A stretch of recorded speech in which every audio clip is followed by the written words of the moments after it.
नमस्कार, मैं विद्याशंकर तिवारी हूं। इंडिया न्यूज के डिजिटल चैनल इन खबर के लिए और लोकसभा सीटों की श्रृंखला में बात करेंगे महाराजगंज लोकसभा सीट की।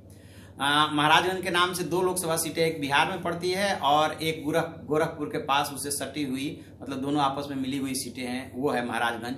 और इस सीट की खासियत ये है कि ये स्वतंत्रता सेनानी, महान शिक्षाविद जो शिवबन लाल सक्सेना है, उनके नाम से जानी जाती है, क्योंकि उन्होंने स्वतंत्रता संग्राम के आंदोलन में हिस्सा लिया और बाद के दिनों में क्षेत्र के लिए काफी काम किया। जब कांग्रेस ने उनको टिकट नहीं दिया तो वो निर्दलीय चुनाव लड़ गए थे और जीत गए थे। लेकिन यदि मौजूदा समीकरण की बात करें इस सीट की, तो इस पे फिलहाल जो है बीजेपी का कब्जा है और यहाँ पे लगभग 16 लाख मतदाता है और 5 विधानसभा सीटें हैं। वो है फरेदा है, नौतनवा है, सिसवा है, महाराजगंज है और पनियारा है। इसमें से 5 में से 4 पर नौतनवा को छोड़ करके बीजेपी का कब्जा है। नौतनवा विधानसभा सीट वही है जो जहां से कि अमन मणि त्रिपाठी जो है निर्दलीय विधायक है और उनके पिता अमर मणि जो है जेल में है। ये कवियत्री का हत्या वाला मामला है और अमन मणि खुद जो है अपनी पत्नी के हत्या का मामला झेल रहे हैं। वो कोर्ट में मामला चल रहा है, इनकी पत्नी की एक्सीडेंट में डेथ हो गई थी और कहा जाता है कि इन्होंने हत्या की थी। और आपको याद होगा कि जब योगी आदित्यनाथ मुख्यमंत्री बने थे, उसके बाद से अमन मणि कई बार उनसे मिले थे। जब इनकी तस्वीर मुख्यमंत्री से मिलते हुए सार्वजनिक हुई तो उसकी काफी आलोचना भी हुई थी, मुख्यमंत्री के नजदीक बताए जाते हैं। तो ये तो रही कुछ वहां की बातें। अब यदि इसके लिहाज से बात करें तो 16 लाख के आसपास मतदाता हैं और 80% से ज्यादा यहाँ पे हिंदू हैं, बाकी मुस्लिमों की आबादी है। तो ये वहाँ की स्थिति है। और जो पिछली बार 2014 का जो मुकाबला हुआ था, वो बीजेपी के पंकज चौधरी यहाँ से जीत हासिल करने में कामयाब हो गए थे। लगभग उनको 45% वोट मिले थे और बसपा के काशीनाथ शुक्ला दूसरे नंबर पे रहे थे और तीसरे स्थान पे सपा रही थी और चौथे नंबर पे कांग्रेस। अब यदि ये बात करें कि 2019 में क्या होगा, तो एसपी बीएसपी के गठबंधन और कांग्रेस के अकेले लड़ने या प्रियंका गांधी के आने के बाद बहुत कुछ फर्क पड़ा है। खुद एसपी बीएसपी सोचने को मजबूर हो गई है कि क्या गठबंधन में कांग्रेस को भी शामिल किया जाना चाहिए, क्योंकि प्रियंका के साथ के कार्यक्रमों में काफी भीड़ उमड़ रही है। तो 2019 को लेकर के चूंकि अभी कैंडिडेट डिक्लेयर नहीं हुए हैं, अभी परिस्थितियां उतनी क्लियर नहीं है, तो कहना कुछ मुश्किल है, लेकिन मुकाबला बहुत टफ होने जा रहा है।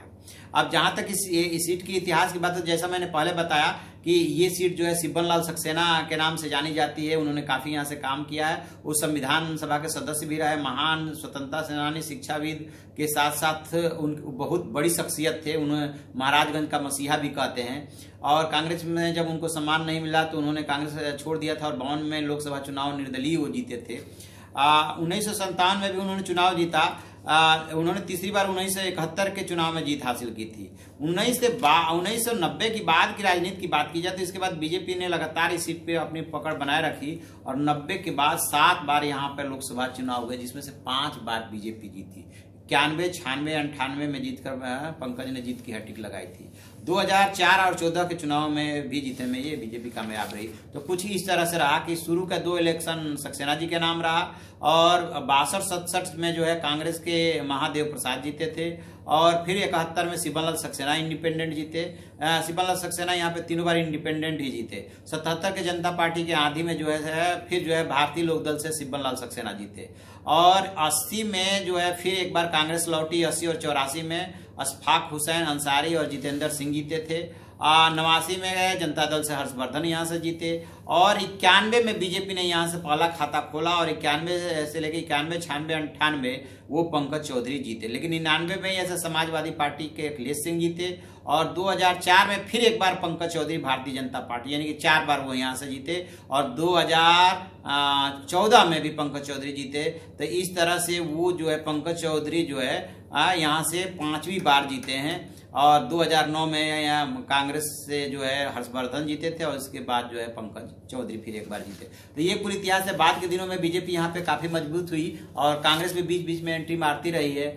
तो अब देखते हैं कि इस बार क्या समीकरण बनता है, क्योंकि एसपी बीएसपी का गठबंधन है, बीजेपी थोड़ी सी गिरी हुई है, उधर कांग्रेस ने प्रियंका को लॉन्च कर दिया है। तो क्या समीकरण बनता है, जो भी इसमें अपडेट होगा हम आपको बताएंगे। आप देखिए हमारा डिजिटल चैनल इन खबर, उसे लाइक कीजिए, शेयर कीजिए और कमेंट बॉक्स में जाकर के अपना कमेंट जरूर दें। Thank you.